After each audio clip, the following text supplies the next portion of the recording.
Cet hebdo, édition du dimanche 22 mai 2016. Bien le bonjour à tous et merci d'être sur STV. Les lumières se sont éteintes mercredi dernier sur la conférence internationale de Yaoundé sur le thème « Investir au Cameroun, terre d'attractivité ». Une rencontre qui a braqué les projecteurs sur la destination Cameroun, véritable terre d'opportunités et d'affaires. Dimanche dernier, on en parlait déjà en termes d'attente à l'ouverture de ce grand rendez-vous économique. Ce dimanche, deux questions surgissent. La conférence économique internationale de Yaoundé a-t-elle tenu la promesse des fleurs? Parmi les investisseurs qui ont fait le déplacement à Yaoundé, combien sont prêts à ouvrir leur portefeuille pour investir dans notre pays? Et puis, forces de défense et forces vives de la nation, ensemble pour la lutte contre le terrorisme, la préservation de la paix et l'intégrité nationale, comme en 2014 et en 2015.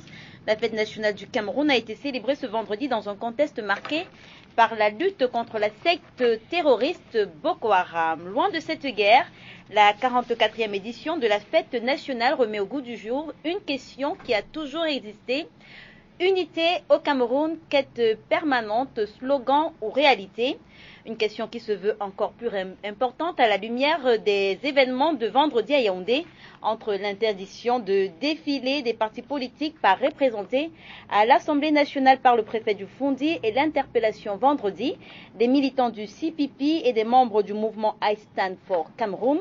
L'unité en mal au Cameroun à la lumière de la fête de l'unité. Les thèmes ainsi présentés, je vous propose à présent, très chers téléspectateurs, de faire connaissance avec le panel. Je commence par vous, Jean-Robert Wafo. Vous êtes militant du Social Democratic Front, ministre du Shadow Cabinet. Bonjour et merci d'être avec nous. C'est moi qui vous remercie.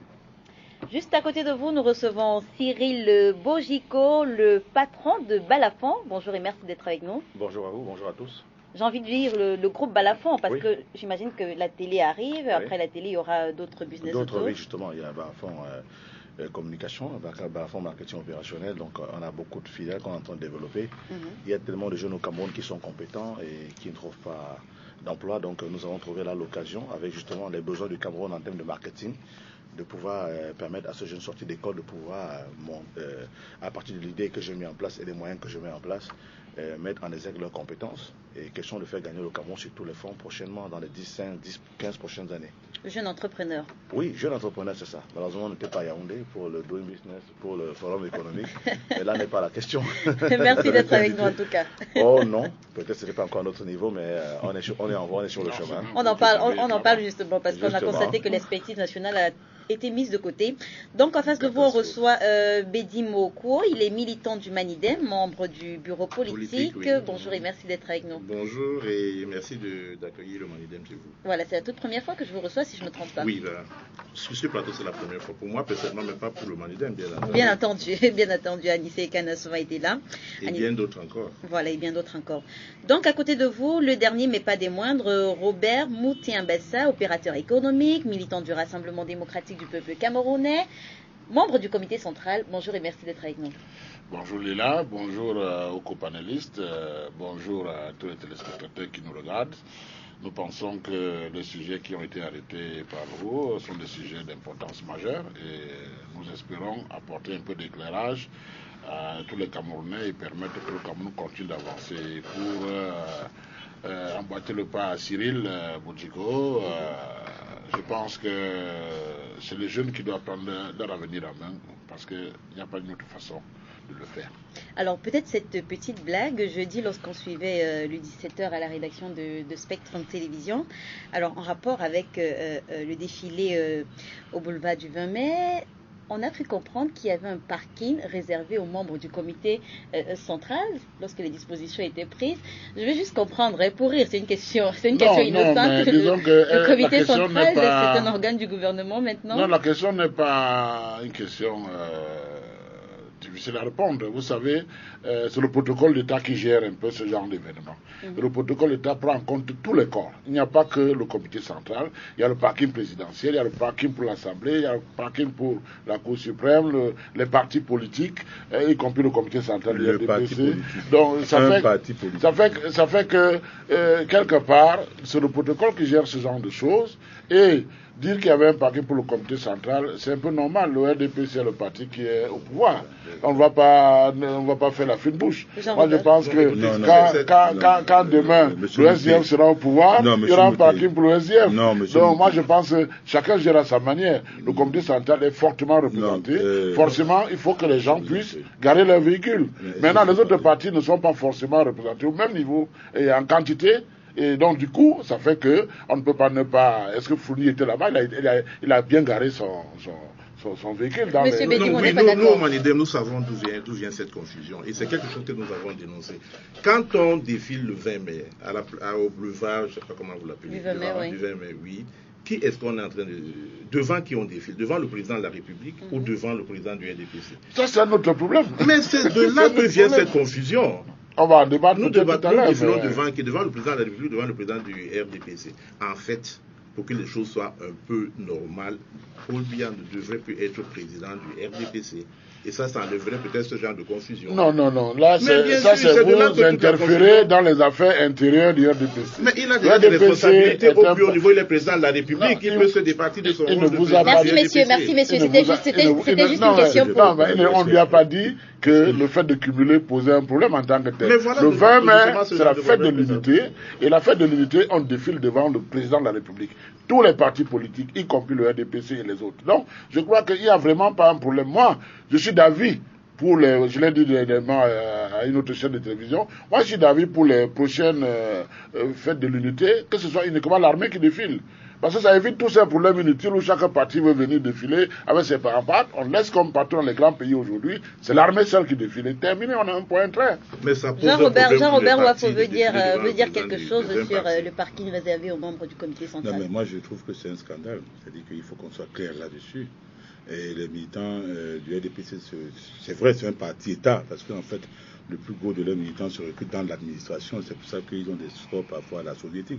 Mais rien ne justifie que le RDPC puisse être le seul parti à avoir un parking. C'est-à-dire quand on dit parking, comité central, je dis c'est pas normal. Et ça s'observe un peu partout dans la République. Mais regardez par exemple quand le gouverneur ne se comporte plus comme s'ils sont des gouverneurs de région, ils se comportent comme s'ils sont des gouverneurs du RDPC. Essayez d'aller voir le nombre de personnes qu'il y a parfois dans les, comment on appelle ça, dans les vins d'honneur que les gouverneurs organisent. Vous allez voir, c'est les sous-militants du RDPC qui ont des cartons d'invitation, mais nous ne sommes pas demandeurs, hein, mais c'est tout au moins ce que nous observons. Donc je pense pour ma part, il n'y a pas encore, c'est-à-dire ceux qui nous gouvernent n'ont pas encore intégré la notion de république, n'ont pas encore intégré la notion d'État, et je pense que c'est dommageable, n'est-ce pas, 26 ans après, n'est-ce pas, l'avènement de la liberté, de la démocratie qui a été arraché aux forceps. Et ce n'est pas la seule aberration qu'il y a eu, si on veut relever des aberrations pendant le défilé. Pourquoi c'est un seul parti qui a l'autorisation de défiler avec des banderoles? On reviendra justement. Les gouverneurs sont militants de droit du RDPC. Allez voir dans les statuts. Mais ce qui n'est pas normal. Mais réadaptez vos statuts, monsieur Mouté. Non, attendez. Non, mais écoutez, je vous donne une réponse. Ce que vous dites là, ceux qui nous observent en monde. Mais c'est écrit, c'est vrai. C'est un scandale. Mais demain... Un ministre, c'est un homme politique. Ça, c'est tout à fait normal. On ne peut pas reprocher à un ministre d'être militant du RDPC. Mais quand on est gouverneur d'une région... Je vous dis, non, mais écoutez, les gouverneurs vous devez cacher ça. Vous devez réactualiser vos statuts. Ça, c'est nos problèmes. C'était à l'époque du parti unique. Maintenant, le SDF sera au pouvoir. Comment voulez-vous qu'un gouverneur... Comment voulez-vous qu'un gouverneur... Merci, messieurs. Léla, vous chutez 15 secondes. Vous allez comprendre pourquoi. Comment voulez-vous qu'un gouverneur, en cas de conflit entre une coordination départementale du RDPC, du Vouri, et peut-être la coordination départementale du SDF du littoral, pourquoi voulez-vous, alors même régional, pourquoi voulez-vous que le gouverneur tranche en faveur de la coordination du SDF quand bien même il est convaincu? Non, c'est pas le gouverneur qui va trancher. Je suis désolé. C'est le préfet. Vous devez réactualiser vos statuts. Au plan administratif. Vous devez réactualiser vos sortons de là, statuts. messieurs. Et c'est une honte quand vous faites savoir cela au peuple camerounais à Mondo Vision. Au plan administratif, là, c'est le préfet qui est le patron de son département. Au plan administratif, c'est lui que vous devez rencontrer, c'est pas le gouverneur. Et le gouverneur est au-dessus. Donc, j'ai une autre question. Et il n'est pas dans la région. Il est dans la région, mais il est sous les ordres. Le préfet peut donner des instructions au gouverneur. Merci, messieurs. Je suis désolé. Merci, messieurs. L'honorable Jean-Michel Ninche, qui est président régional du SDF dans le littoral, devait être en train de traiter avec gouverneur de région. C'est ce qui s'est toujours passé. Donc, messieurs, avant de parler même comme il n'y va jamais. Avant de parler de la conférence Investir au Cameroun, j'aimerais également avoir les avis des uns et des autres sur la liste des 23 joueurs publiée par Hugo Bros. Une liste dans laquelle Cyril Bojiko ne figure pas le nom de Stéphane Biya. J'ai bien remarqué que vous avez laissé les politiques débattre entre eux, comité central, parking ou pas parking. Donc on parle de la liste publiée par Hugo Bros. Oui, mais sur la question du parking du RDPC au 20 mai, vous savez... Si je prenais la parole, j'allais la monopoliser pendant 1 heure, parce qu'on parle de la fête de l'unité nationale, mais c'est une fête d'exclusion nationale. Il n'y a pas de fête de l'unité nationale au Cameroun. Au regard des injustices qui sont faites ça et là, où la gourmandise du RDP s'accapare carrément tout le système étatique, l'administration arrogante et tout le reste. Et pour moi, je dis que ce n'est pas une bonne publicité pour le RDP. C'est un parti que je respecte énormément. Je ne mets dans aucun parti. Mais ça ne fait pas des affaires du Cameroun. Et vous allez voir comment cela a un impact justement sur le forum économique qui est organisé à Yaoundé. Je vous dirai pourquoi le RDPC est le problème de ce pays, le Cameroun. Le Cameroun a 2 problèmes majeurs, les fonctionnaires et le RDPC. Donc, heureusement, ils se confondent malheureusement, je vous dirai, lorsqu'on va arriver sur le sujet. Par rapport à la liste du Gobos, justement, Biya n'est pas là, c'était prévisible. Je pense qu'à un moment donné, il faut créer la rupture. On ne peut pas continuer de faire. C'est ça, justement, la maladie du RDPC, c'est-à-dire que ce sont les mêmes qui reviennent chaque année. On a les pauvres militants qui espèrent un jour atteindre le sommet, mais ce n'est pas le cas. Si vous regardez le RDPC depuis 1985, vous allez voir qu'il n'y a pas eu trop de promotion de valeur au sein de la jeunesse. Ce sont les mêmes qui tiennent le parti depuis des années qui sont là. Et c'est un système, c'est devenu une maladie, c'est endémique. Et c'est devenu systématique, symptomatique d'une administration moribonde qui est presque statique. Et le président, lui, tout le temps, il dénonce l'inertie. Mais vous avez le même cas. C'est-à-dire que comment pouvez-vous imaginer que dans une équipe nationale comme celle du Cameroun, depuis 15 ans, on a presque les mêmes joueurs qui reviennent. Presque les mêmes joueurs qui ont leur diktat. On change d'entraîneur, on garde les mêmes joueurs. Il n'y a pas de nouvelle dynamique qu'on pousse vers le haut pour apporter un certain changement, une nouvelle force. Des gens qui ont soif de trophées. Vous avez des gens comme Stéphane Biya qui devraient déjà depuis longtemps quitter la sélection nationale. Parce qu'aujourd'hui, ils ne répondent plus aux défis que nous imposent les équipes avec, à savoir la vélocité, la rapidité, etc. Vous avez des gens qui sont là depuis des années et qui en ont fait leur affaire personnelle. Donc il s'agit bien de ça. Ils vont faire des systèmes sportifs et les défaire. Ils vont prendre parti pour tel président de la fédération et contre telle personne. Ils vont choisir un entraîneur. Ils ont le mot à dire. Depuis quand les joueurs ont le mot à dire, quand il faut choisir un entraîneur de football. Le cas Stéphane Biya ne me surprend pas. Parce que justement, l'incident de Limbé était assez évocateur d'un certain malaise et d'une certaine confiscation des affaires de la nation par certains individus. Alors, il n'y a pas qu'au football qu'on voit ça. Il y a même dans l'administration. Lorsqu'on vous dit qu'un parking du 20 mai a été attribué au comité central du RDPC, moi je pense que les membres du comité central du RDPC devaient défiler dans leur commune. Ils devaient tous aller présider le défilé dans leur ville, parce que dans les villages, le défilé a perdu sa saveur, parce que justement les grands du parti ou les grands de la ville vont tous à Yaoundé, chacun veut se bagarrer pour un carton d'invitation. Il faut bien montrer au père qu'on est là. Mais arrêtez de vouloir plaire au président de la République, il faut plaire aux Camerounais, parce que le président est au service de la nation. Arrêtez de vouloir plaire au président de la République. J'ai vu également une militante du parti qui a tout fait pour se rendre à Yaoundé, alors que son parti était interdit de défiler sur les critères qui ont été assez clairs par le préfet du Foundi, qui a dit seuls les partis qui sont à l'Assemblée nationale doivent défiler au boulevard du 20 mai. Ça évite qu'on ait un défilé interminable. Ça, il faut le comprendre. Ça permet également qu'il y ait d'autres parades. Parce que si on a des défilés de 4 heures, comme on avait par le passé, mais madame Léla, les défilés de fête nationale ne durent pas plus de 2 heures. Le timing est là. Alors, c'était un critère assez objectif pour pouvoir dire, bon, ok, ceux qui sont pas à l'Assemblée nationale peuvent défiler ailleurs, mais pas au boulevard du 20 mai. Donc, on va y arriver. Alors, tout le monde veut plaire au président. Alors, on a une équipe nationale du Cameroun où vous avez des joueurs qui se succèdent dans la confiscation de notre équipe nationale. De ce cas, Stéphane Biya ne me surprend pas. Vous savez ce qu'il a eu à faire et le ministre Bidunkwat a été très dur avec lui lorsqu'il a reproché au COD d'avoir n'a pas aligné les cadres. Les cadres de l'équipe nationale. Cameroun. Et justement, on a vu justement que ce sont ces cadres-là qui posaient un véritable problème à notre équipe nationale. On ne joue pas avec les émotions d'une nation. Il faut faire très attention. On ne joue pas avec la fierté des Camerounais. Je pense que notre football est devenu notre seul objectif majeur. L'équipe nationale du Cameroun est devenu notre seul parti politique qui unifie tous les Camerounais. Alors quand vous avez des gens comme Stéphane Biya, dont l'arrogance n'est plus à démontrer, qui peuvent avoir ce genre de comportement, c'est un bon footballeur, mais je pense que lorsqu'on est un bon footballeur, il faut parfois savoir se taire. Donc ça a été une occasion pour lui manquer de se taire. Lui, par contre, qui est le capitaine, qui est l'ancien, qui aurait pu encadrer ces jeunes-là, mais de pouvoir toujours imposer ses gars ou alors ces gens à cette formation nationale, alors que nous voyons tous que sur le terrain, ils ne sont pas performants. Dans les clubs, ils ne sont pas performants. À l'équipe nationale, ils ne donnent pas le rendement. On a des joueurs on voudrait quand même essayer des nouveaux joueurs pour voir ce qu'ils sont capables d'apporter. Vous pensez également que les propos qu'il a tenus... Je crois que ces propos ne sont même pas assez durs, parce que quand vous regardez, pour être capitaine d'une équipe, il faut être un leader d'abord. Il faut naturellement être un leader. On ne devient pas capitaine parce qu'on est plus ancien dans l'équipe. On est capitaine parce qu'on est leader. On peut entraîner les autres. On peut discuter pour le compte des autres. On peut faire l'interface avec les coachs, durant le match. Il est celui qui est la courroie de transmission entre le coach et les joueurs. Donc, c'est un leader qui doit être capitaine. Maintenant, quand on prend un joueur quelconque qui parle au travail à atteindre un certain niveau, c'est un joueur qui est bon, peut-être parce qu'il a travaillé, mais il n'a pas de talent. Alors, notre capitaine, moi j'estime qu'il n'a pas de talent. Il a beaucoup travaillé pour atteindre son niveau, mais il n'a pas de talent. Il faut chercher des joueurs talentueux et qui ont le charisme de leader pour entrer le reste. Parce qu'un joueur ne doit pas venir commencer, un capitaine ne doit pas venir commencer à diviser entre ses collègues footballeurs. Donc, je suis d'avis, du même avis que Cyril, et je crois que c'est des gens qui ont déjà fait leur temps dans l'équipe nationale. Quand on partit voir leur âge, il a dit tout à l'heure, allez voir les grandes équipes en Europe, c'est 18 ans, 22 ans, 23 ans, ce n'est plus 30 ans. Et poussière, ceux qui sont en train de poussière partent déjà vers la retraite, ils se mettent déjà en retraite, ils laissent les jeunes prendre le relais. Je pense que le coach doit avoir la force, et je crois que c'est un coach qui semble avoir du caractère. Je crois qu'il va falloir qu'il aille en profondeur. Là, il a mis 3 jeunes du championnat.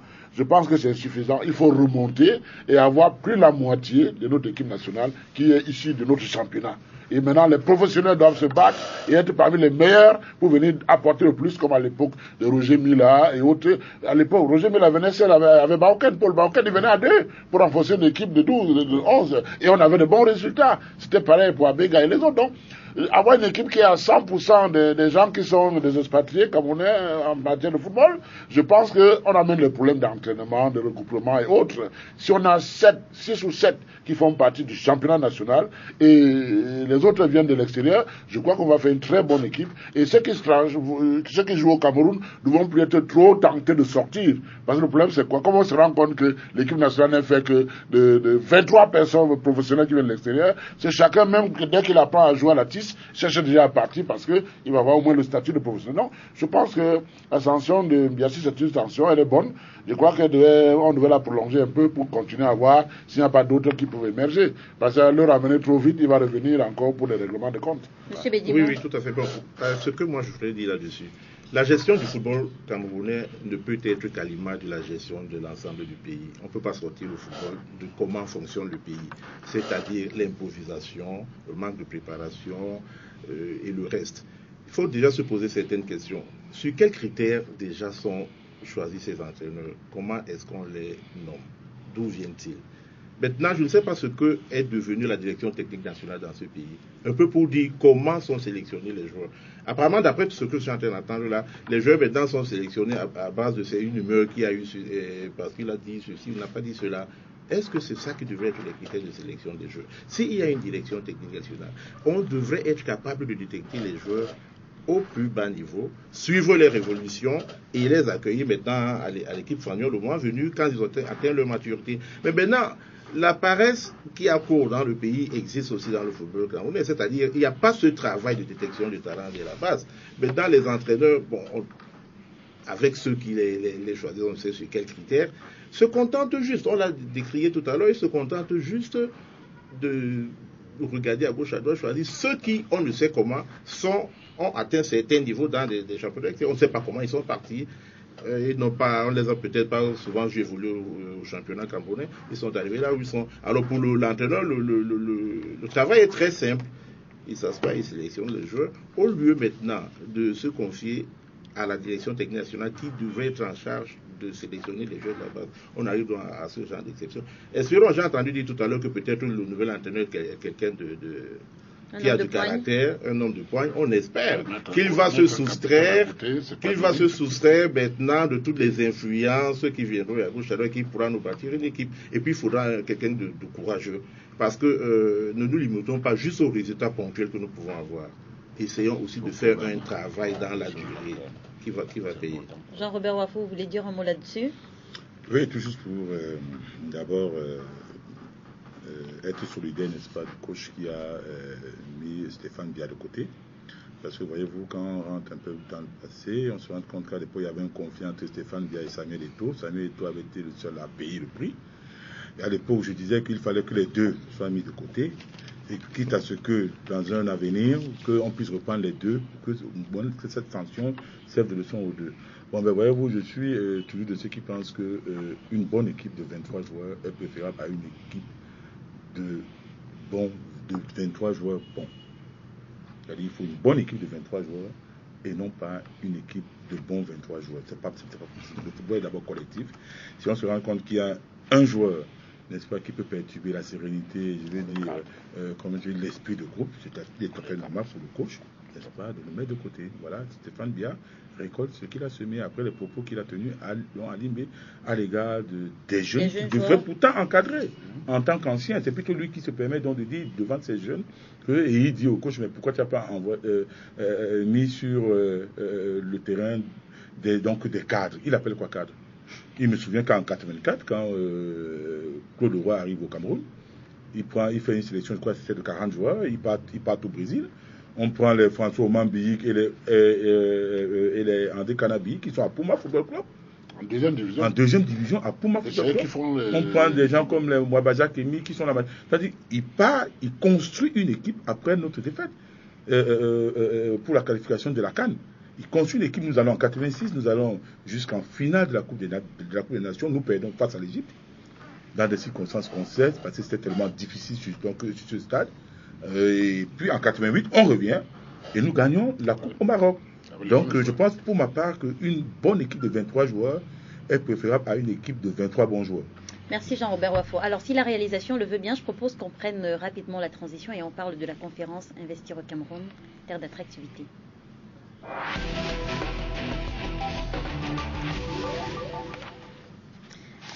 Robert Moutet, Ambassa, vous êtes opérateur économique, donc investir au Cameroun, terre d'attractivité, c'était finalement quoi? Le grand rendez-vous de l'espoir? C'est un gros terme, dit grand rendez-vous de l'espoir. Moi, je pense que ce que j'ai trouvé... On a bien vu comment les ministres en parlaient. Ce que j'ai trouvé de très très bien déjà dans cette conférence, c'est l'implication personnelle du chef de l'État. Parce que derrière tout ça, il y a quand même du marketing. Il faut vendre le Cameroun, il faut vendre la direction au Cameroun. Ça a permis en même temps de vulgariser la loi 2013, du 18 avril 2013, qui est une loi d'incitation à l'entrepreneuriat privé, où les entreprises privées qui le sollicitent signent une convention avec l'État du Cameroun pour bénéficier d'un certain nombre d'exonérations, impôts, taxes et douanes, sur tout le matériel qui concerne l'usine de production, tout le chemin critique, et 10 ans, pendant 10 ans d'exploitation, vous bénéficiez encore des exonérations jusqu'à 50% d'un certain nombre d'impôts et taxes. Donc je crois que c'était une très bonne tribune pour que cette loi qui n'était pas très connue, qui date quand même de 2013, d'avril 2013, qui n'était pas très connue, puisse être connue de l'ensemble des opérateurs nationaux et internationaux, mais surtout nationaux. Bon, malheureusement, les nationaux n'étaient pas très représentés, parce que c'est eux, en fait, qui devaient être remplis dans la salle. Bon, on a vu beaucoup plus des gens qui viennent de l'étranger, des fonctionnaires, des journalistes et autres, mais il y a eu des entrepreneurs nationaux, mais qui sont de grosses multinationales, mais les entrepreneurs du niveau des PME, PMI, c'est eux qui doivent être pleins dans la salle parce que ça les intéresse. Et ça, c'était une bonne tribune pour faire la publicité de cette loi, et la présence du président était là pour le renforcer. On a aussi pu apprécier la présence de grandes personnalités comme le président Barroso, l'ancien premier ministre de Corée, Lumelou et les autres. Je crois que ça démontre de l'importance qu'il y a. Mais j'ai été un peu déçu à la fin parce que j'ai eu l'impression que ce qu'il fallait dire ou faire n'a pas été fait. On est revenu sur les mêmes résolutions qu'on connaît. Le premier ministre était ici à Douala, l'autre business c'était à peu près les mêmes résolutions. Là, je crois qu'il y a un élément important qui est resté un peu, je suis resté un peu sur ma faim. C'est quoi? C'est que il y a un monstre caché qui s'appelle l'administration, qui crée des blocages, des frustrations, et qui parfois est trop présente et bloque les décisions parfois prises par des instances au-dessus. Je peux aller très vite pour prendre un exemple très simple, parce que c'est les choses que nous avons vécues, que nous vivons. Nous avons signé au mois d'avril dernier une convention avec l'État du Cameroun pour bénéficier justement de ces facilités. Le ministre de l'Industrie a signé au nom de l'État du Cameroun. Le ministre des Finances a signé pour que les exonérations d'impôts, taxes et douanes se fassent. Mais en dessous, l'administration de douane ne peut pas donner des codes douaniers pour que les équipements qui rentrent dans l'usine à installer soient introduire un suspense pour qu'à l'arrivée des équipements, qu'ils soient évacués immédiatement. Ça se bloque. Alors que le ministre des Finances a signé. Alors voilà, c'est pour ça que je dis qu'il y a une administration. Le président, dans son speech, a bien rappelé aux gens qu'il n'y a pas que la croissance. Il faut aller plus loin que la croissance et redonner la priorité à l'homme. Parce qu'en fait, l'homme est toujours au centre de tout. Quand je parle de l'administration, c'est les hommes. Ce n'est pas... C'est les hommes. Les hommes qui sont dans l'administration, il y en a qui sont des gens qui travaillent dans l'intérêt des gens du Cameroun, mais il y en a un bon nombre qui ne travaillent pas dans l'intérêt général. Et c'est eux qui posent problème. Et c'est pour ça que je dis, je suis resté sur ma fin, parce qu'aux conclusions, on n'a pas trop fait allusion à l'administration qui doit prendre un peu de recul, elle doit être moins présente, les procédures doivent être fluides, les choses doivent aller plus vite parce que tout se résume au centre, au niveau de l'homme. C'est la raison pour laquelle, quelque part, j'ai dit, le président l'a bien synthétisé en disant qu'il faut ramener tout sur l'homme. Si l'homme ne joue pas ne privilégie pas le patriotisme, l'intérêt général, je pense que tout est parti pour que ça ne marche pas. Donc, voilà des cas où ça existe, les ministres signent, mais en dessous les administrations ne suivent pas. Trouvent des astuces pour bloquer. Alors, vous avez beau faire du marketing, si derrière il y a des gens comme ça pour bloquer, forcément, ça va dénaturer les objectifs qu'on veut atteindre. Alors, Robert Moutéamba a dit être resté sur sa fin. Est-ce que vous pensez que cette conférence est susceptible de relancer les investissements au Cameroun, ou alors vous également, vous êtes resté sur votre fin? Non, mais l'initiative en elle-même n'est pas mauvaise à partir du moment où la réflexion devait précéder la mise en route des projets. Mais j'ai bien envie de me poser une question.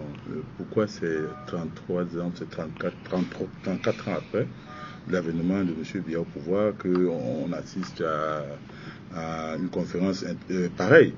On a lancé les grandes ambitions, je crois que c'était en 2004. Pourquoi c'est 12 ans après seulement écoutez, il faut qu'on soit sérieux. La Côte d'Ivoire est allée au Code de Paris et a décroché 6 500 milliards de francs CFA d'investissement. On a pris de dollars. 6 500 milliards de dollars. 6 500 milliards de francs CFA. D'investissement sur les. Oui, 6 500 milliards de francs CFA. 6 500 milliards de francs CFA. 6500 milliards de Syrie. Ouais. Et il n'y a pas eu de tambour, il n'y a pas de trompette, ils sont là-bas, c'est les chambres consulaires qui ont travaillé et tout. Bon voilà, il y avait autour de 30 personnes, il n'y a pas eu trop de bruit. C'est qu'on a obtenu donc les résultats, qu'on a pu lever, quand les investisseurs ont accepté donc de lever 6 500 milliards de francs CFA, tout simplement on a fait un communiqué pour rendre cela public. Et au Cameroun, c'est 500 personnes qui sont là, on ne parvient même pas à lever un seul des 1000 milliards attendus. Et vous savez ce qui est encore grave? C'est quoi? Ce que les organisateurs ont affrété un avion privé au Bougère, à Paris, avec 60 investisseurs à l'intérieur, français à l'intérieur. Ils n'ont signé aucun contrat, ils n'ont rien promis. Ils sont rentrés, ils ont été totalement déçus. Donc, je pense donc pour ma part qu'on n'a pas besoin d'une conférence internationale pour attirer les investisseurs. L'attractivité d'un pays repose sur les données scientifiques. Et à ce titre, Doing Business est une référence en la matière. Vous avez bien constaté, d'ailleurs, Cyril le disait dans son propos introductif, que bon, lui n'a pas été invité. Moi, je suis surpris.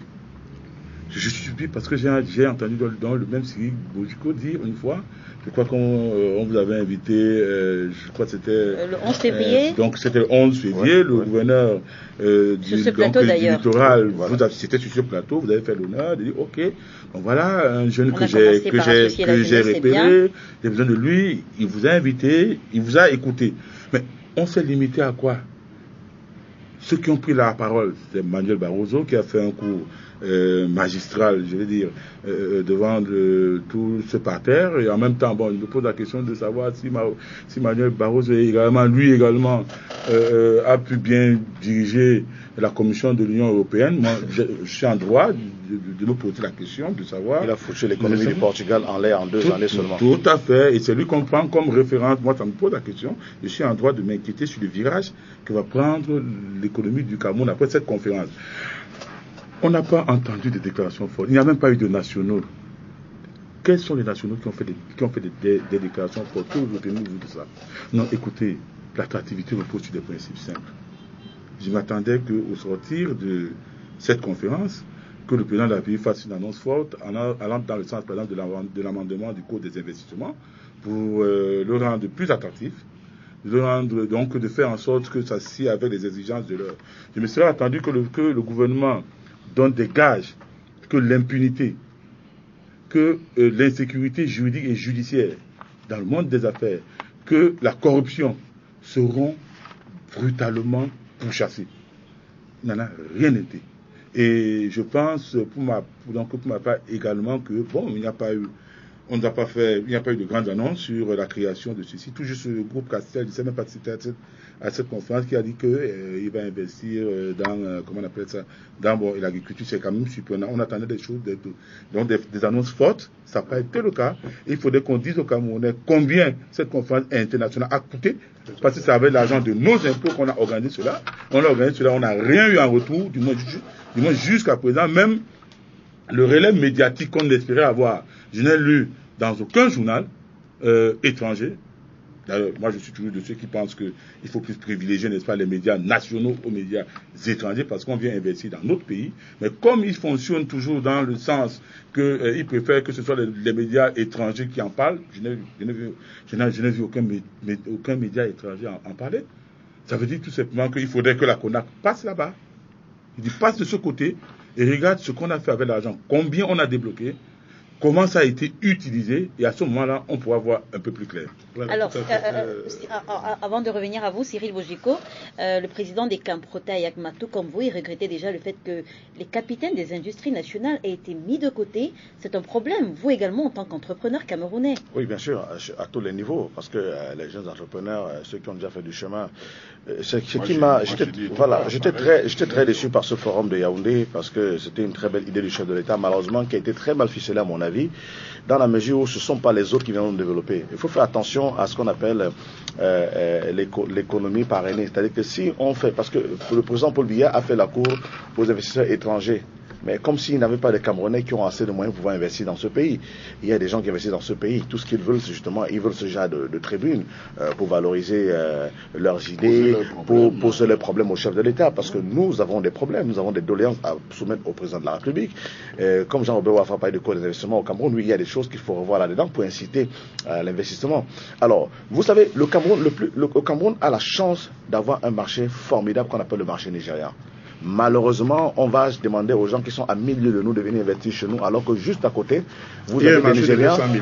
Voilà, vous voyez le marché nigérian. Qu'est-ce qu'on a fait de cet axe Yaoundé-Abuja qui pourrait, sur le plan économique, permettre au Cameroun de pouvoir écouler vers ce pays-là qui en est demandeur les produits sur l'investissement. Ça, c'est d'un. De deux. Ok, on est sorti de ce forum de Yaoundé avec quelle résolution? Aucune résolution. Finalement, ça a été un forum comme tous les autres. Je pense que plus efficace encore, on a ce forum économique qui a lieu chaque année à Douala et qui est présidé par le chef du gouvernement. Dans le dernier Doing Business, le Cameroun est parti de la 158e place à la 172e place, ce qui n'est pas bon, c'est pas flatteur. Sur le plan du marketing du Cameroun, qu'est-ce qu'on fait? Comment les gens nous voient à l'étranger? Vous savez, j'ai eu l'honneur d'assister au mois de mai l'année dernière au forum économique organisé à Houston aux États-Unis par la Chambre de commerce Afrique-États-Unis.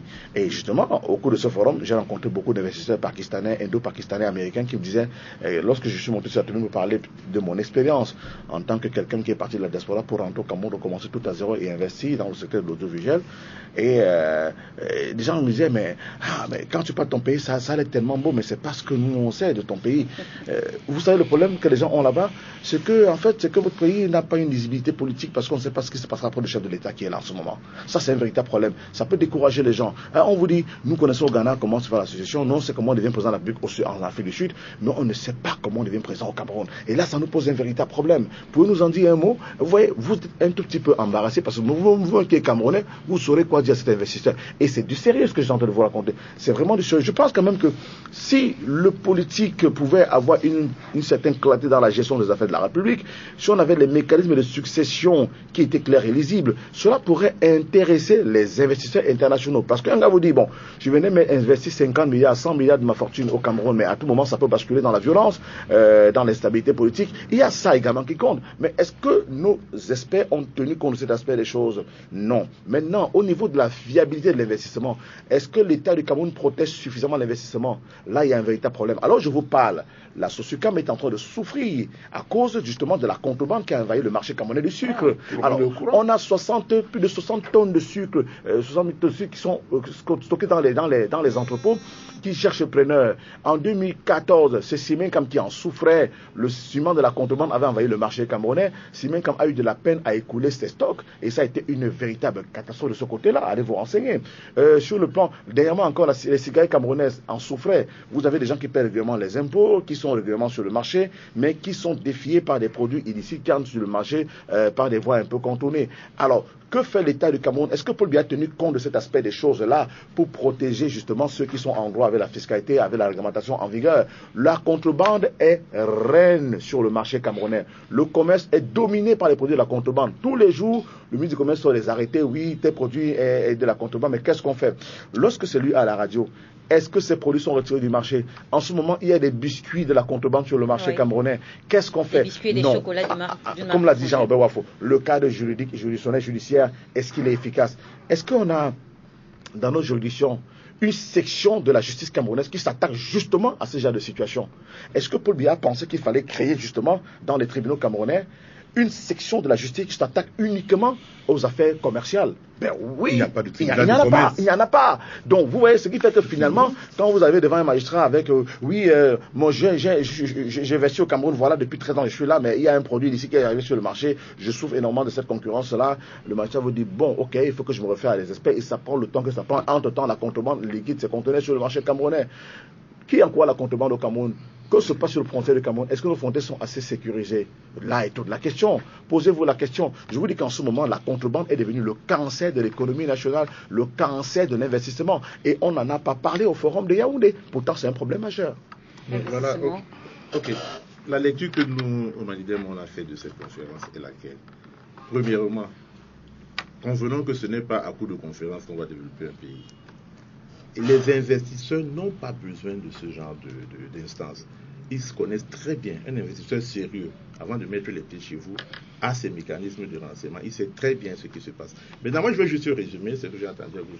Et surtout, je me réjouis de ce que le membre du comité central du RDPC... Qui est également un opérateur économique. Voilà, peut-être là, c'est peut-être l'opérateur économique qui a parlé, qui a reconnu que qu'est-ce qui intéresse les investisseurs, les autres panélistes l'ont dit, c'est le climat sociopolitique qui règne dans le pays. C'est lui qui rassure l'investisseur en premier lieu. On a entendu qu'un investisseur a envie de savoir quels sont les mécanismes d'alternance au niveau du pouvoir politique. Alors s'il n'a pas cette assurance-là, il ne fait rien. Maintenant, nous sommes obligés de faire certaines conclusions. Pourquoi donc cette conférence? Une conférence qui déjà, quand on regarde bien ce qui s'est passé, 3/4 des participants n'avaient rien à y faire. C'était des fonctionnaires, les amis de M. Mouté, tout le gouvernement mis en branle avec des effets de médiation. On était un pays sérieux. On n'aurait même pas besoin de tant de médiatisation. Wafo l'a dit tout à l'heure, en 34 ans. Pourquoi? Parce qu'on n'a rien à se mettre sous la dent. Donc il faut une conférence comme ça pour faire tout un random. C'est un ami qui me disait tout à l'heure que quand a bien regardé cette conférence, il a l'impression que nous étions à une cérémonie de présentation des vœux au président de la République. Pourquoi tout cela? Pour aboutir à quoi? À rien, parce que ce n'est pas de ça que l'investisseur a besoin. Il a ses mécanismes de renseignement. Dans un pays où règne la contrebande, il le disait tout à l'heure, la corruption. Quand un investisseur vient avec 30 milliards de francs, il faut qu'il prévoie 10 autres milliards pour corrompre à gauche et à droite. Quand il mettra ses camions en route pour l'Ouest, si ces camions vont faire 2 heures sur le pont, il ne viendra pas investir. Donc, mettez d'abord tout ce contexte. Assainissez ce contexte-là. Parlant justement du reste. Maintenant, maintenant, eux, ils parlent beaucoup. Il faudra tout équilibrer. Allez-y, M. Bédimo. Oui, je vais conclure comment. Lui, il a commencé à lui dire, maintenant, il faut regarder quel était le but profond de cette conférence. À notre avis, il y a des relents cachés de campagne électorale derrière, parce que en termes de retombées, mais bien sûr, il commence à préparer, c'est pour montrer que Paul Biya peut investir, ce qui ne donnera d'ailleurs rien. 2 ou 3 mois après, on n'en parlera plus. Il y a eu l'effet d'annonce et rien que. J'ai la parole. Je vous en prie. Si le RDPC veut utiliser cela, attendez. Si le RDPC veut utiliser cela pour n'est-ce pas, battre campagne, c'est un échec total. Ça s'est transformé en pétard mouillé. Oui. Parce que nous, on va leur demander tout simplement où sont passés les 102 milliards que le président de la République a promis le 10 février. Pour les jeunes. Dans le 10 février 2007. Pour, comme plan d'urgence des jeunes, plan d'urgence spécial des jeunes.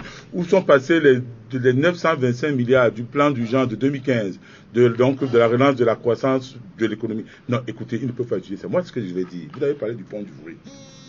Très bel exemple. Très bel exemple. Nous avons mis combien de temps? Le pont n'est même pas encore à 40% dans de taux de réalisation. Je vais prendre un exemple clair. Le cas de l'Égypte. Le deuxième canal de Suez. Le deuxième canal de Suez, on attendait sur l'inauguration en 2017. Le président Al-Sisi arrive. Il dit, OK, il mise sur l'effort collectif et national. Il s'adresse aux Égyptiens. Il dit, OK, j'ai besoin de vous. Résultat, c'est-à-dire que le pont a coûté 9 milliards de dollars. C'est-à-dire environ 5 000 milliards de francs CFA. 80% de ce projet a été porté par les particuliers et 20% par les entreprises nationales.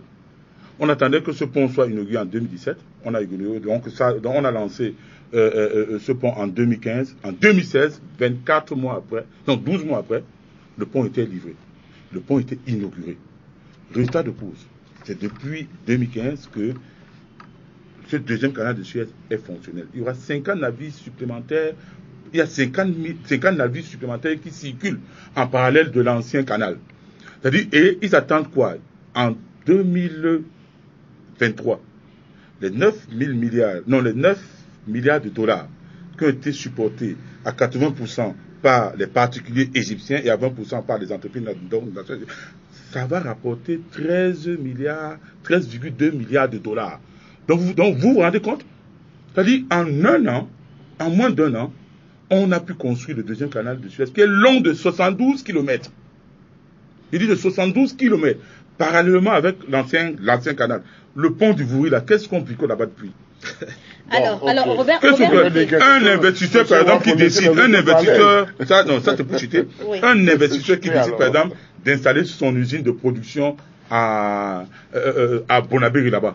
Mais pour écouler ses produits ici en ville, mais écoutez, c'est ça la faillite totale. Donc, Robert, moi, je vais dire une chose. Et vous savez pourquoi il a fait? C'est parce que les Égyptiens font confiance en leur administration. Les Camerounais ne pourront pas le faire. Si on lance cet effort collectif au Cameroun, je vous en prie, si on lance cet effort collectif au Cameroun, les particuliers ne vont pas souscrire parce qu'ils sont convaincus que l'argent ira dans les poches des fonctionnaires. Merci, monsieur Jean-Robert. Bon, voilà. Ce que je veux dire, c'est quoi? C'est que Cyril a dit tout à l'heure, contrebande et autres. Tout ça, c'est l'homme.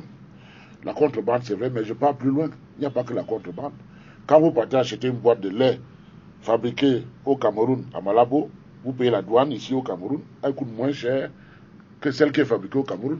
Donc il n'y a pas que la contrebande, il y a même la fiscalité, il y a beaucoup de paramètres. Il y a des entreprises qui ferment parce que au niveau de la fiscalité, il y a des monstres qui sont cachés derrière ces administrations. Il faut le dire. Les monstres qui sont des habitants de je dis ceci, j'en reviens. Donc je dis ceci. Il y a par rapport au sommet de Yaoundé, personne parmi nous n'a été invité.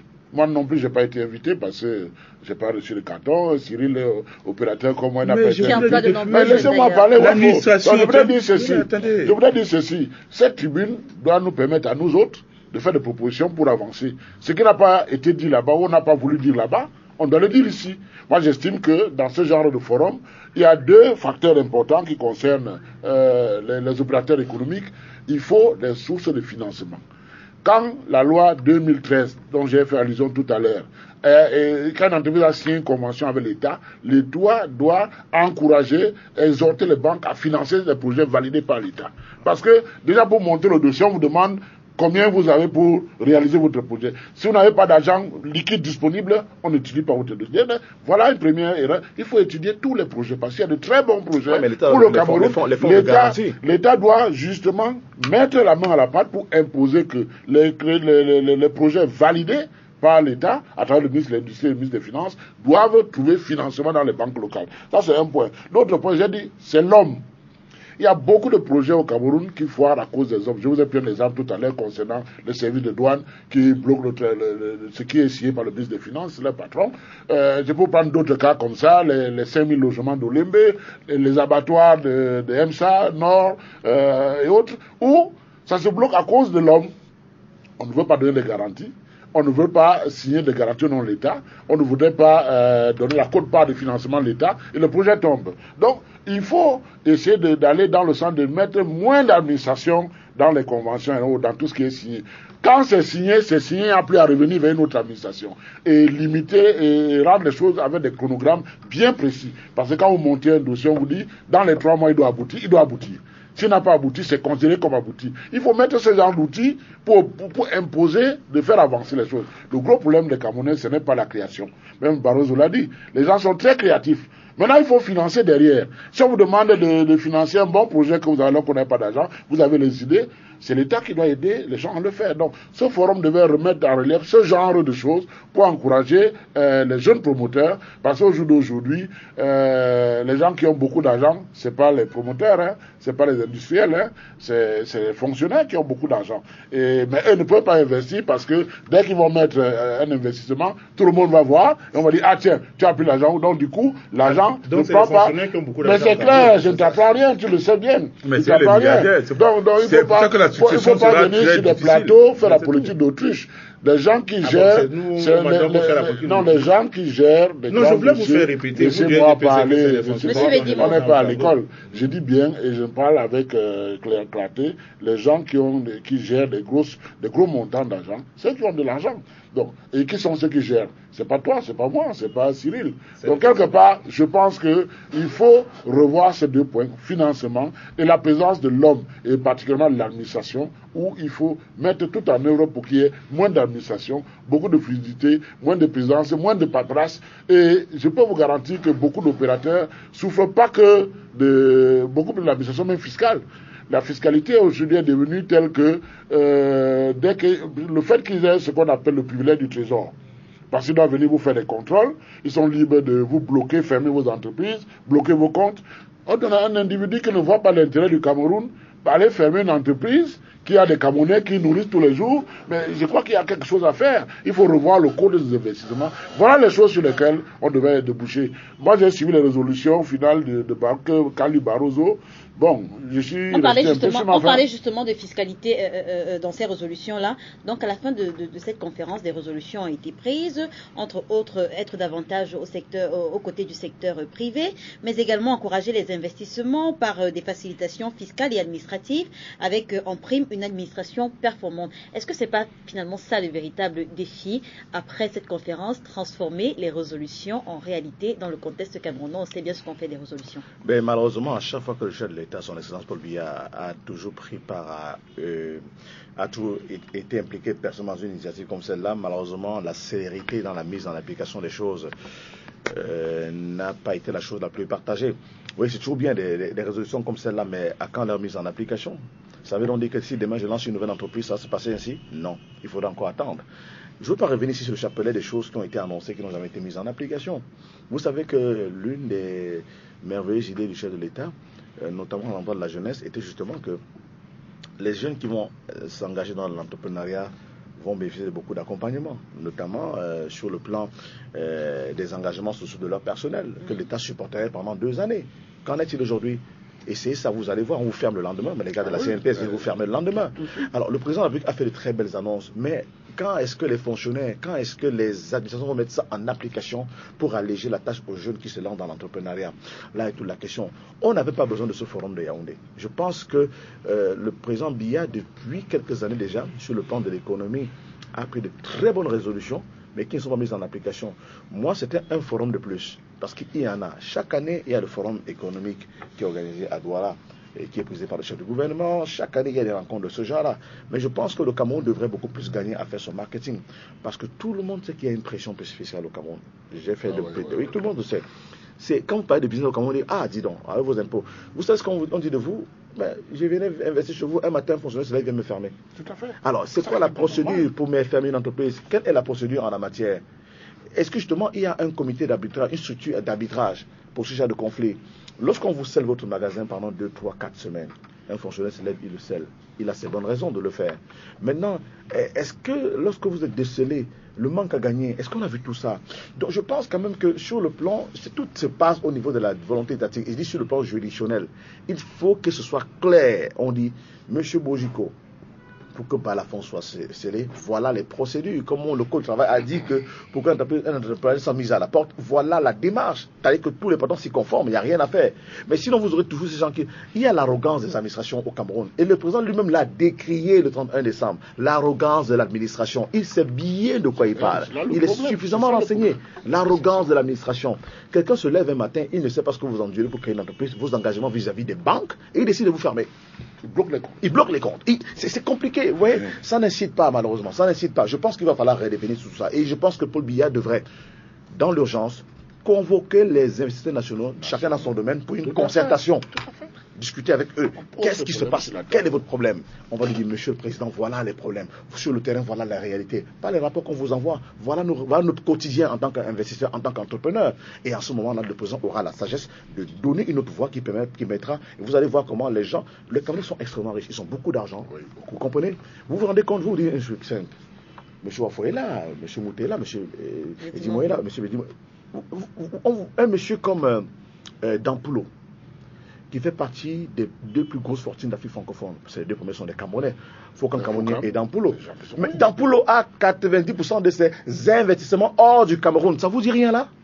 Est-ce que Biya a eu un jour l'occasion d'appeler ce monsieur pour dire mais qu'est-ce qui se passe? Pourquoi tu n'investis pas au Cameroun? Tu n'investis pas dans ton au Cameroun. pays. Vous voyez un monsieur comme ça qui est l'une des plus grosses fortunes d'Afrique. Il est Camerounais, mais on ne le connaît pas au Cameroun. Tous ces investissements, c'est dans les pays Afrique du Sud, le Nigeria, Ghana, ainsi de suite. Et au Cameroun, il a un problème avec un ministre depuis des années pour une histoire d'autruche. Vous vous rendez compte? Un monsieur comme ça, combien d'emplois? Moi, je suis allé en Afrique du Sud, j'ai dormi dans ces hôtels, j'ai visité ces entreprises. Vous savez combien de Sud-Africains il emploie? Ce monsieur peut résoudre une bonne partie des problèmes de chômage au Cameroun. Si le chef de l'État savait lui faire la coupe, il vient investir au Cameroun, je vais te faciliter la tâche. Il n'y a pas que lui. Il faut qu'un Camerounais ait beaucoup de biens hors du Cameroun. Hein? Alors, on recense tous ces Camerounais qui ont investi à l'étranger. On leur dit, revenez au Cameroun. Parce que justement, le Cameroun est une terre d'attractivité. Ça, c'est vrai. Le Cameroun l'est. Mais le problème, c'est qu'on a une administration qui est dissuasive, malheureusement. Voilà pourquoi nous disons que nous sommes déjà agacés par ce discours-là, que Paul Biya, lui, il est tout beau. Quand il fait, on a cité plein d'annonces qu'il fait là. Vous pensez que c'est des annonces et nous, on n'a pas l'impression. Nous pensons que c'est juste des effets d'annonce. Parce que s'il y a une réelle volonté politique derrière sur cela, on n'en serait pas là. Qu'est-ce qui se passe? Il dit plein de bonnes choses, comme Cyril vient de le dire, non suivi d'effets. Et pourquoi ce n'est pas suivi d'effets? Parce que nous commençons à être convaincus, que nous le sommes même d'ailleurs depuis, que celui qui parle le plus d'inertie est la principale cause de l'inertie dans ce pays. Il n'a aucune volonté de faire marcher les choses. Il peut faire ses déclarations, ses effets d'annonce, si elles ne sont pas suivies d'effets. Monsieur, tu n'arrêtes pas de parler de l'administration qui est obèse, tatillonne, qui bloque tout. Mais qui est responsable de tout ça? Qui nomme ces administrations-là? C'est pour bien. Alors, moi, je vais dire une chose. Oui. Je crois que le Manidem n'est pas en adéquation avec le sujet. D'accord, attendez, Jean-Robert Wafo. Donc Cyril Bojiko parlait tout à l'heure des investisseurs camerounais qui préfèrent investir ailleurs et créer des emplois ailleurs, réduisant le chômage ailleurs. Maintenant, dans le contexte camerounais, le contexte qu'on connaît, l'odeur administrative, climat des affaires pas très viable, le déficit énergétique, vous pensez que les investisseurs étrangers qui sont venus de partout là pour assister à la conférence de Yaoundé, combien sont prêts à ouvrir leur portefeuille et à investir au Cameroun? J'ai peur qu'il y en ait très peu, pour la simple et bonne raison qu'ils l'ont dit tout à l'heure, je confirme. La situation du Cameroun, ce n'est pas cette conférence qui va mettre en exergue la situation du Cameroun. Les investisseurs savent ce qui se passe au Cameroun. On ne peut rien leur cacher.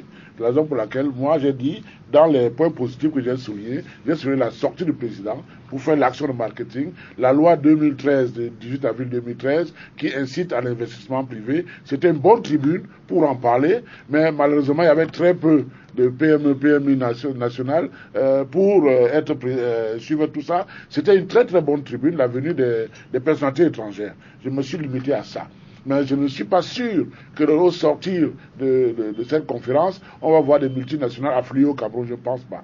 C'est là où je pense que les choses ont été faites à moitié, parce que c'est les Camerounais qui investissent au Cameroun, qui sont là, qui devaient venir, et devaient poser leurs problèmes pour que l'État et la mission trouvent des solutions. Donc je crois que ces gens qui investissent à l'étranger, beaucoup ont des multinationales qui sont déjà ici, qui ont des filiales au Cameroun.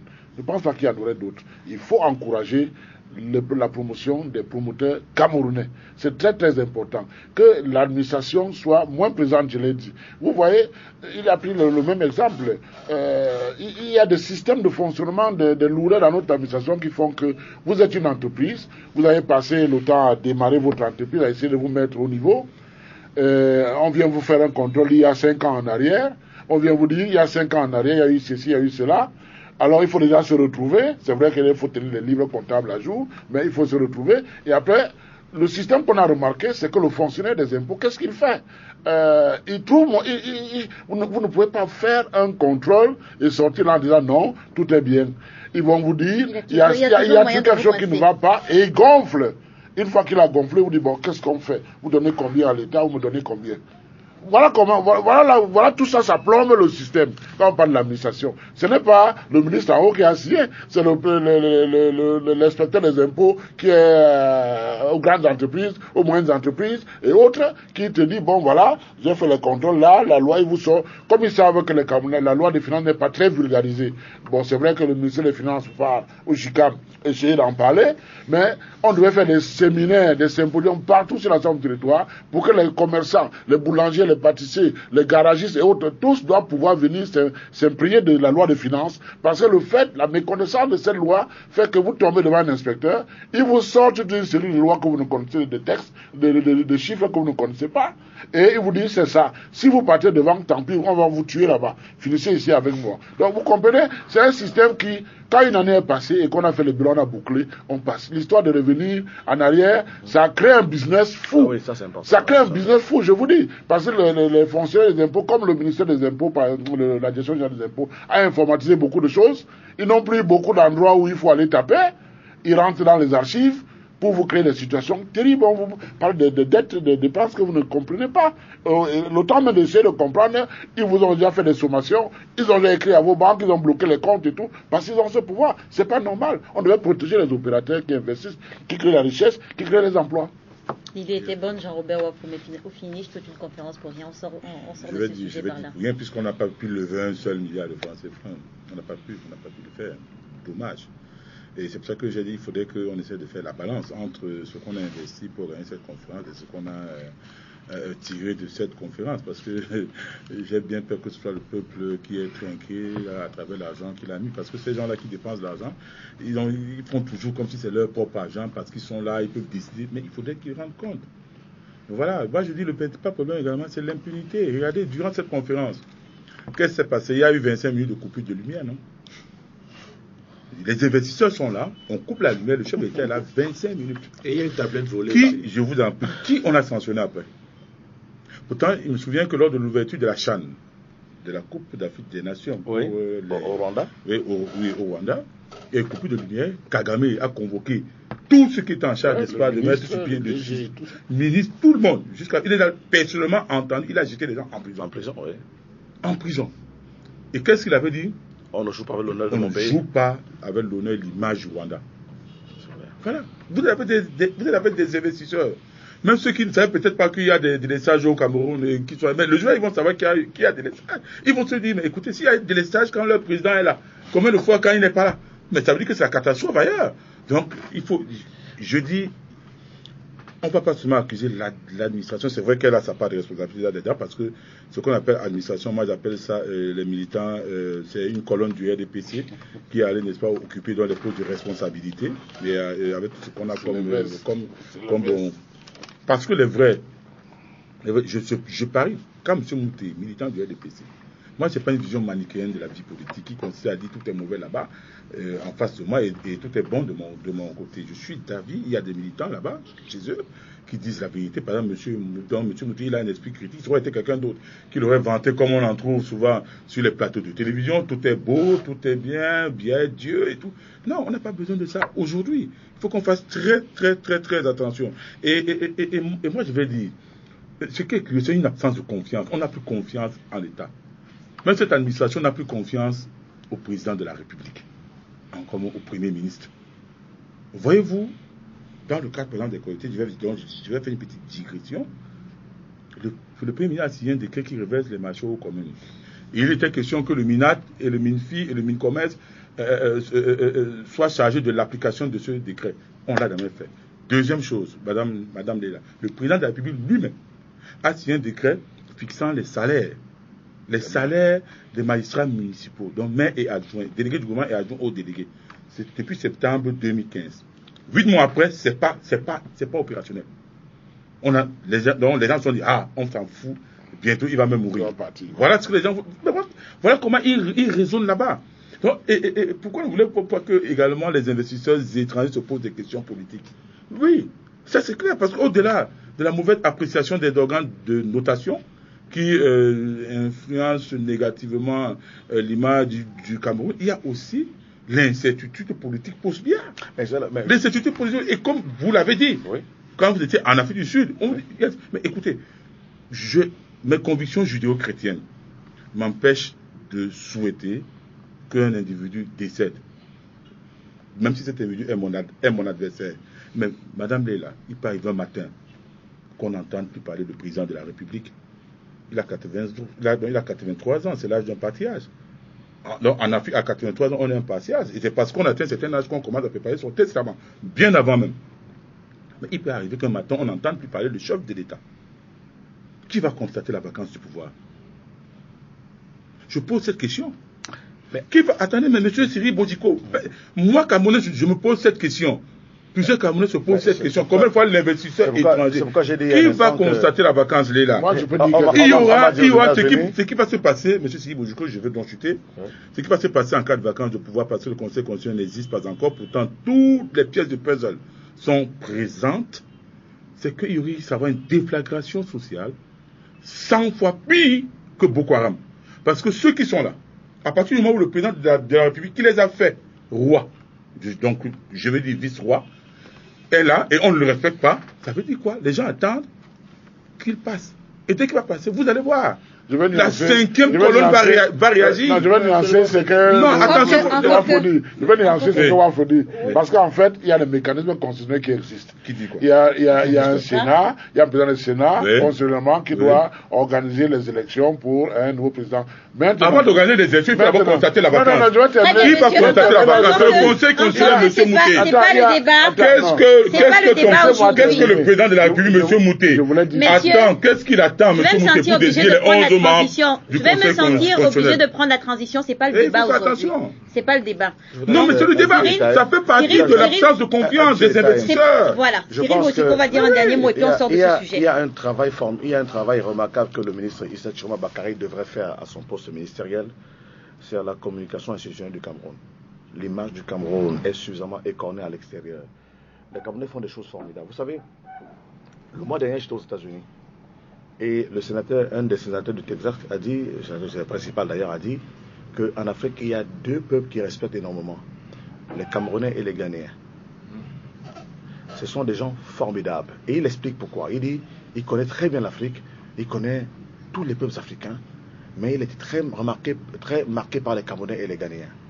Il dit, parce que je recevais un prix, il dit, le Camerounais peut arriver dans une structure avec un doctorat ou un diplôme d'ingénieur en chimie, on lui dit il n'y a pas de place, et il se transforme en boulanger, et il le fait tellement bien.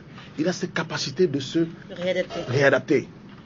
Ça, c'est vrai. Il dit c'est ça, et c'est un peu plus formidable. Mais je n'ai toujours pas compris pourquoi ce pays tarde à décoller avec autant de têtes, autant de cerveaux. Et moi je pense qu'il y a un travail à faire sur le Cameroun. Vous savez, lorsque un bébé est volé dans l'hôpital de la police à Yaoundé, et que ça fait le tour des médias, ça ne rassure quand même pas l'investisseur. Hein? Lorsque les crimes sont commis et que les coupables ne sont pas arrêtés, des enquêtes sont ouvertes mais jamais refermées, ça ne rassure pas. C'est vrai que partout il y a des crimes, mais lorsque le coupable a été arrêté, au moins ça rassure. Ça montre qu'à un moment donné, il y a l'impunité. Et les gens ont l'impression qu'à un moment il y a l'impunité. Arrêter 400, 500, 10 000 ministres, d'ailleurs qu'avec l'affaire de Kribi, ça sera encore grave, on va tous les ramasser, ça ne rassure toujours pas. Parce que on dit les mécanismes sont flous, rien n'est défini. On lit tout ça à la politique. Oui, c'est une guerre de succession. C'est la guerre de long couteau. Mais je dis la communication du Cameroun à l'international devrait être revue par le ministère en charge de la communication. Il faudrait que celui qui communique soit lui-même crédible. Le marketing du Cameroun devrait être revu. Et que au Cameroun qu'on apprenne à valoriser ceux qui doivent l'être. Parce qu'il y a des Camerounais qui font des choses formidables. Et on doit les mettre en avant. Le chef de l'État Paul Biya, quand il voyage, il doit mettre artisan dans son avion. lorsqu'il va aux Nations Unies, il va dire, voici mon fils, c'est un Camerounais, il a créé le cardiopathe, ça peut vous intéresser. Je pense que si le président Biya le dit dans un pays étranger, face aux investisseurs, on va tout de suite dire, mais c'est crédible ce gars. Voilà artisan qui a la peine à faire décoller son business. C'est autant de choses. Mais que le président Biya apprenne à voyager dans ses bagages, les investisseurs camerounais, pour qu'ils aient à la conquête de l'espace international. Et une dernière chose, le Forum économique du Cameroun, pour moi, a oublié un détail. On ne peut pas, le Cameroun, on n'est pas assez nombreux. 25 millions d'habitants, c'est pas suffisant pour développer une économie. Il faut qu'on soit plus nombreux que ça. Pourquoi le marché nigérian est porteur? Parce que là-bas, il y a de la matière. Lorsque vous allez sur de vente, je prends que le cas de la musique seule. Rien qu'à Lagos, vous êtes sur de vente, il y a 30 millions d'habitants, dit-on. Alors, si vous êtes un artiste comme P-Square et que vous sortez un seul CD, vous le vendez seulement à 20 millions de personnes, rien qu'à Lagos, c'est suffisant pour devenir riche. On n'a pas besoin de vendre à tout le Cameroun. Donc le Cameroun a un problème de démographie qui est un handicap sérieux en termes d'investissement. C'est comme si on disait qu'on a un business plan qu'on organise la Guinée. C'est pas un marché de la Guinée équatoriale. Ça n'intéresse personne. Là, tant que vous n'êtes pas nombreux, vous n'êtes pas un marché. On veut aller là où il y a des gens qui vont acheter, qui vont consommer. C'est ça le problème de la démographie du Cameroun. Donc, du coup, le président Biya devait tenir compte d'un facteur. Le business forum de Yaoundé devait être ouvert sur la Guinée équatoriale, sur le Gabon, sur l'Afrique et sur le Tchad. C'est-à-dire Biya devait, en tant que locomotive, réunir ses confrères et ses homologues d'Afrique centrale et dire nous allons mettre sur pied un marché commun. Et c'est ce marché-là qui doit intéresser les investisseurs. Ce n'est pas le marché du Cameroun. On n'est pas nombreux, ça n'intéresse personne. Je connais des gens qui ont dit vous êtes combien? Ça ne nous intéresse pas, on peut aller investir en Éthiopie où il y a du monde. Quelqu'un m'a dit un jour, lorsque je revenais de mon voyage, j'ai pris le vol avec certains journalistes de la journaliste sportive de Yaoundé. Ils rentraient du banc pour le match, notamment je revenais de Washington. On a pris une compagnie africaine, je ne sais pas si c'était le nom pour faire la publicité. Et au niveau de leur aéroport, on s'est rendu compte qu'il y avait 47 avions qui étaient posés là. Et on s'est dit, mais dis donc, regardez-moi un pays comme ça que le Cameroun a nourri quand ils avaient faim. Ils ont autant d'avions. J'ai dit, mais parce qu'ils sont nombreux. Ils sont nombreux, ils sont des voyageurs. Nous, on a combien de voyageurs au Cameroun? Combien de Camerounais prennent l'avion? On est combien dans ce pays? Donc vous voyez que tant qu'il n'y a pas, et Barroso l'a dit, tant qu'il n'y a pas un marché commun d'Afrique centrale, c'est-à-dire qu'on doit se construire comme l'économie d'Afrique centrale doit être une économie unique, homogène, harmonisée. C'est-à-dire que sur le plan politique, le Gabon, le Cameroun ont leur président, mais sur le plan de l'économie, c'est une économie, un marché commun.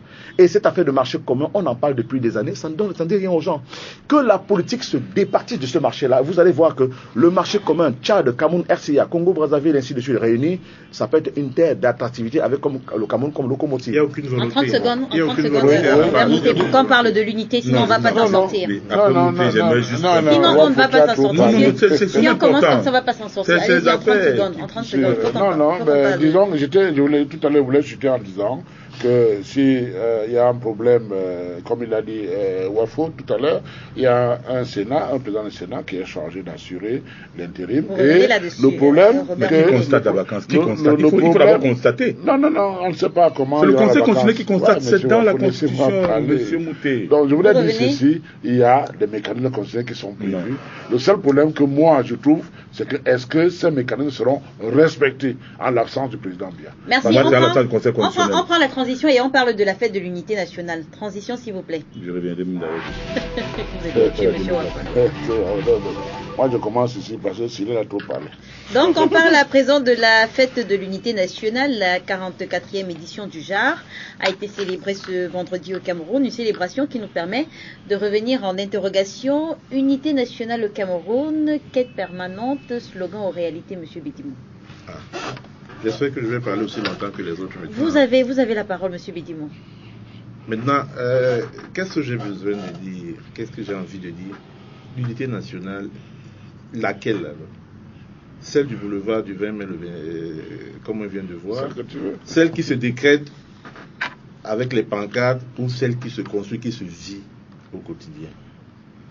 Il faut déjà voir ce qu'on fait. Le 20 mai, c'était quoi le référendum de 1972?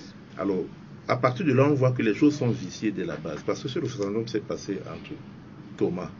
Il s'agissait d'une bourgeoisie néocoloniale francophone d'un côté et d'une bourgeoisie néocoloniale anglophone de l'autre. C'est les deux qui s'entendent. Le rapport de force était en faveur des francophones.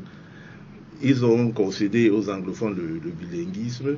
C'est de ça qu'il s'agit. Alors nous, quand on entend le pouvoir parler d'unité nationale, alors qu'au quotidien, toutes ces œuvres sont contre l'unité nationale, une forme de bantous, je ne sais pas comment je vais appeler ça, bantousisation des des régions, des tribus, instrumentalisation des ethnies, à en faire des pions politiques, c'est pas ça qui va favoriser l'unité nationale. Et c'est ce qui se passe au Cameroun. Je m'explique. Il s'agit de quoi? D'une mise bout à bout de différentes ethnies, chacune se battant pour son propre intérêt, instrumentalisée par les soi-disant élites, qui dès qu'elles sont nommées vont fêter au village. On peut pour rappeler que en fait je suis l'élite de ce village. Et maintenant l'unité va se faire autour de ces élites. Et en direction de qui? Pour servir quoi? Pour servir un seul homme.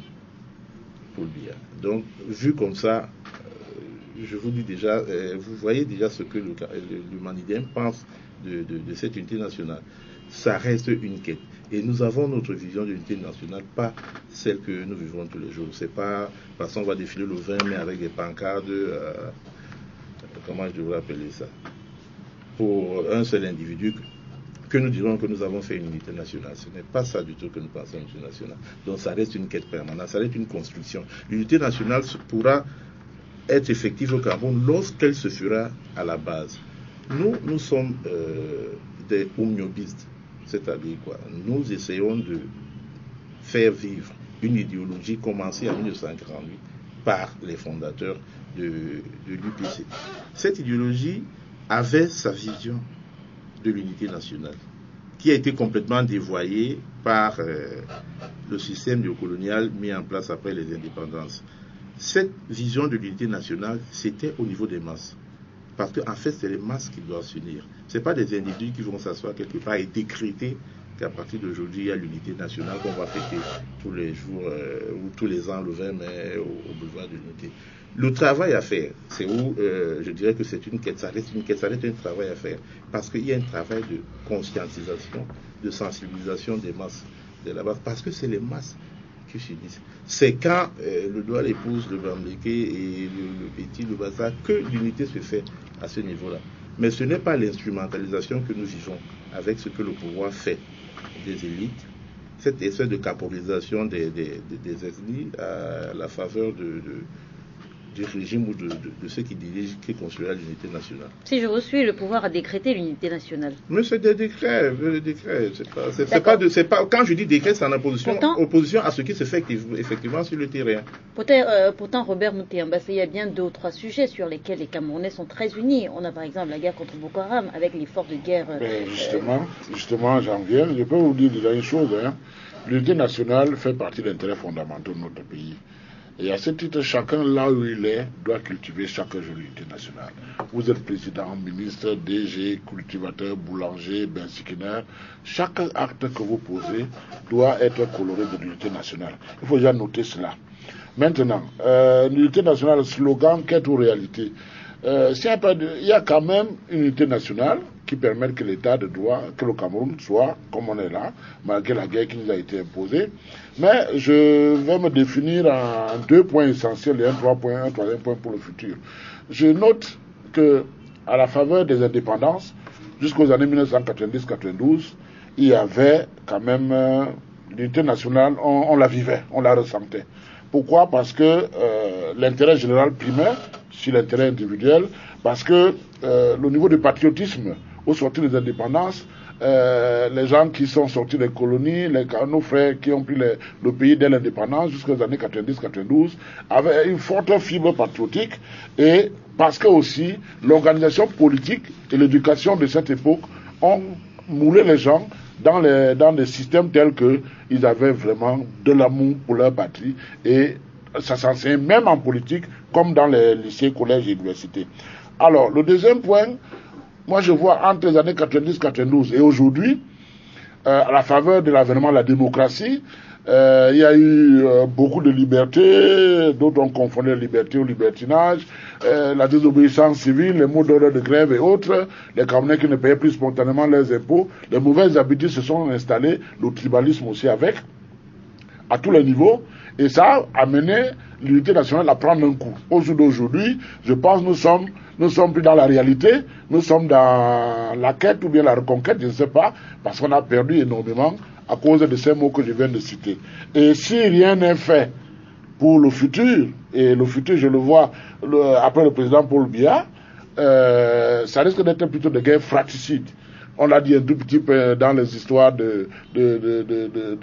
d'alternance à la tête de l'État. Si le président n'était plus là un jour, le président Biya fait un peu un lien entre tous les Camerounais, parce que ce soit l'opposition ou le pouvoir. C'est vrai que sur les plateaux, chacun essaie de garder sa ligne politique, mais en off, tous sont unanimes que le président Biya fait partie de ceux qui unissent les Camerounais. Il y a les Camerounais en période de crise. Attendez, laissez-moi terminer.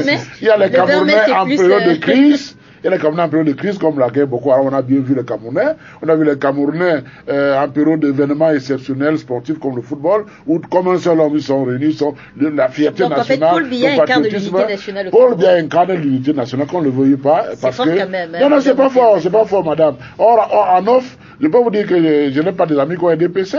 Il y a des amis même du côté de l'opposition, on discute, on parle de tout. Parce que nous sommes tous là pour essayer de faire avancer ce pays. Chacun là où il est. Et je crois que beaucoup sont unanimes là-dessus. Et c'est pour ça que les gens sont inquiets, qu'ils ne voient pas les signes que le président donne pour qu'après lui, que ça reste calme comme quand il est là. C'est pour ça que les gens sont inquiets et les gens souhaitent que des choses soient mises, les mécanismes soient mis en place pour que s'il n'est pas là demain, que le Cameroun reste un pays debout fort, uni. Donc je voudrais dire qu'il y a ce côté, avant les indépendances jusqu'en 90-92, entre 90-92 et aujourd'hui, ça a pris un coup. Il faut que très rapidement, on remette encore les formules qui ont fait leur preuve et qui ont permis que à l'indépendance, jusqu'aux années 90, que vraiment les Camerounais évoluaient, ils ne regardaient pas la tribu. Aujourd'hui, regardez, vous partez voir quelqu'un au ministère, je ne cherche pas à savoir d'où vous êtes. On vous sert au jour d'aujourd'hui, même quand vous êtes du même département, on essaie de savoir de quel arrondissement, ou bien de quel quartier.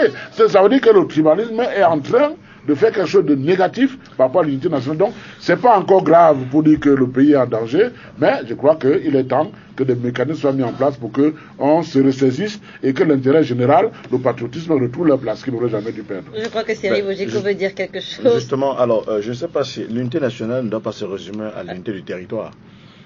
Il va falloir que les Camerounais soient fondamentalement unis depuis la base, comme l'a dit le grand frère Mouté. Mais il y a un souci que je voudrais ici évoquer. En 34 années au pouvoir, si le président Biya avait compris que le Cameroun est un et indivisible, il aurait quand même pris le soin chaque 20 mai de célébrer la fête dans un département du pays, pas se cantonner seulement à Yaoundé. Je pense que si on procédait par tirage au sort de la prochaine région qui va accueillir la fête du 20 mai, les communes et toutes les forces de cette ville-là ou de cette région devraient se réunir pour aménager une belle tribune, pavoiser les villes, rendre la ville plus attractive. C'est une très bonne proposition. Et que tout le gouvernement se rende peut-être à Kumba, ou à Kumbo, ou à Bongban pour la fête du 20 mai. Ça devait quand même apporter quelque chose de développé. Ça devait développer quelque chose dans cette ville. On aurait fait rapidement les routes parce que le président arrive, et on aurait laissé les routes à ces populations parce que le président est passé par là. Alors, quand on se cantonne tous les ans à Yaoundé avec le boulevard du 20 mai qui ne sert à rien d'autre qu'au 20 mai, et qui nous coûte autant d'argent, ça pose un problème. Que le président soit si distant des Camerounais, ça pose un problème.